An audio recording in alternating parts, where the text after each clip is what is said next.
माथुर परिवार की बेटी शेफाली शादी नहीं करना चाहती थी और इस वजह से मिस्टर और मिसेस माथुर काफी परेशान रहते थे।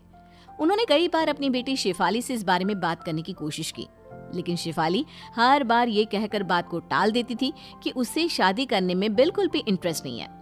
शेफाली का एक भाई भी था, उसका नाम था विशाल।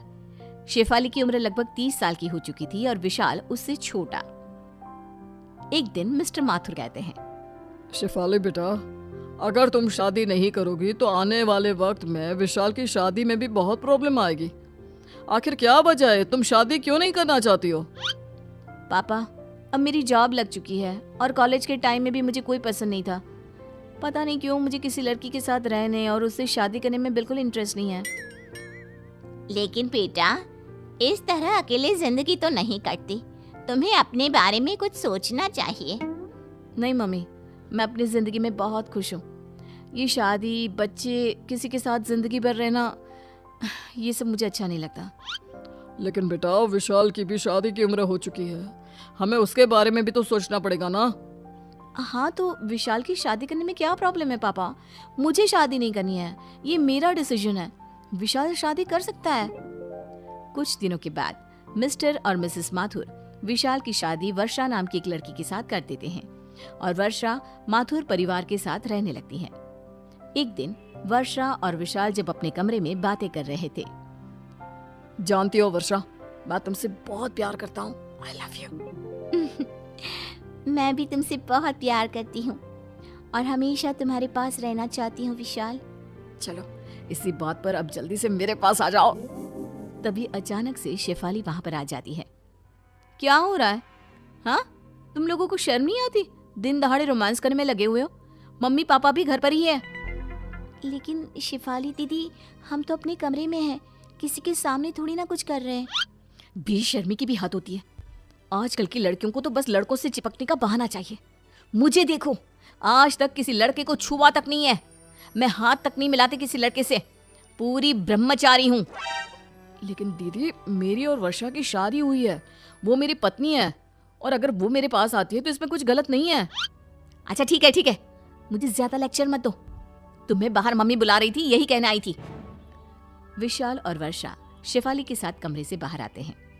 विशाल बेटा, बहुत दिन हो गए हम पूरी फैमिली के साथ कहीं आउटिंग पर नहीं गए। हाँ विशाल बेटा, और इसलिए तुम्हारे पापा कह रहे थे कि सब लोग साथ में मूवी देखने चलते हैं। बहुत अच्छा प्लान है मम्मी। मैं भी वर्षा से यही कह रहा था कि कहीं घूमने जाने का प्रोग्राम बनाते हैं। ठीक है मम्मी जी, हम लोग टिकट बुक करवा लेते हैं आज शाम की ही, और सब साथ में चलते हैं। शाम को सब लोग मूवी देखने के लिए थिएटर पहुंचते हैं। वर्षा और विशाल एक दूसरे के पास वाली सीट पर जैसे ही बैठने की कोशिश करते हैं। हटो तुम दोनों यहाँ से।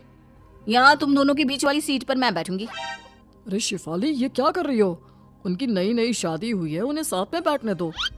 हाँ बेटा, वो दोनों मियाँ बीवी है, तुम उनके बीच में बैठकर क्या करोगी? अरे मम्मी, थोड़ी देर इनका दूर रहना जरूरी है, बैठने दीजिए ना मुझे। और जिद करके शेफाली वर्षा और विशाल के बीच में बैठ जाती है। ये बात वर्षा और विशाल दोनों को ही अच्छी नहीं लगती। कुछ दिनों के बाद, वर्षा जरा इधर आओ मेरे पास, तुमसे कुछ जरूरी बात करनी थी। बताइए दीदी, क्या हुआ? कुछ काम था क्या आपको? देखो वर्षा, मैं चाहती हूँ कि कुछ दिन तुम मेरे साथ मेरे कमरे में सोया करो। लेकिन दीदी, वर्षा आपके कमरे में सोकर क्या करेगी? क्यों? तुमसे 2 दिन भी अपनी बीवी से दूर नहीं रहा जाता क्या? बेटा, विशाल सही तो कह रहा है, और वर्षा को तुम्हारे कमरे में सोने की क्या जरूरत है? बस ऐसे ही मम्मी, मैं चाहती हूँ कि कुछ दिन वो मेरे साथ रहे, मुझसे बातें करे। अगर 1-2 दिन मेरे कमरे में सो लेगी तो क्या बिगड़ जाएगा? बेटा, उनकी अभी अभी नई नई शादी हुई है, तुम तो कुछ भी नहीं समझती हो। अरे मम्मी, शादी होने का मतलब ये थोड़ी ना है कि दिन रात एक दूसरे के साथ रहो, एक दूसरे से चिपक कर रहो। अब हो गई ना शादी। मुझे देखो, 30 साल से ऊपर की हो गई हूँ, लेकिन अभी तक ऐसी कोई फीलिंग मेरे दिल में नहीं आती। माथुर परिवार शेफाली की इन हरकतों से परेशान हो जाता है और फिर वर्षा और विशाल मिलकर एक प्लान बनाते हैं। शेफाली दीदी, मेरे ऑफिस का एक कलीग है, उसने अभी अभी ज्वाइन किया है। कुछ दिन वो हमारे ही घर आकर रहने वाला है। अरे ऐसे कैसे कोई अनजान लड़का हमारे घर में आकर रहेगा? अरे बेटा, किसी की मदद करने में क्या बुराई है?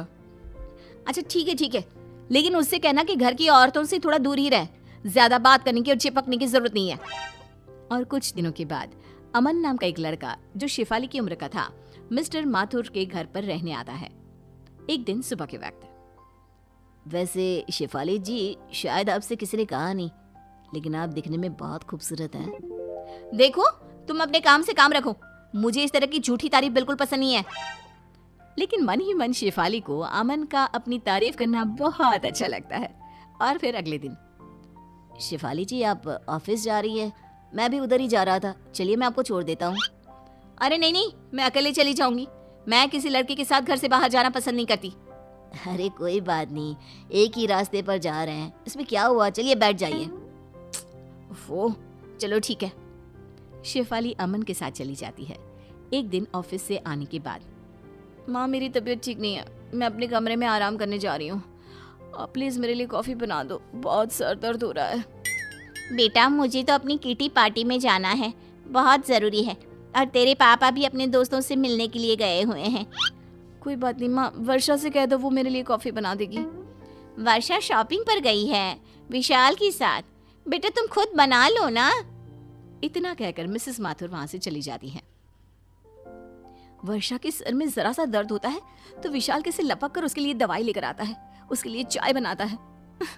यहाँ मेरे लिए कोई भी नहीं है। तभी वहां पर अमन आता है। किसने कहा आपके लिए कोई नहीं है? आप आराम करिए, मैं अभी आपके लिए कॉफी और आपकी दवाई दोनों लेकर आता हूँ। Thank you so much. थोड़ी देर बाद अमन शेफाली को दवाई देता है और अपने हाथों की बनी कॉफी भी पिलाता है। वैसे शेफाली जी, आप गलत सोचती है।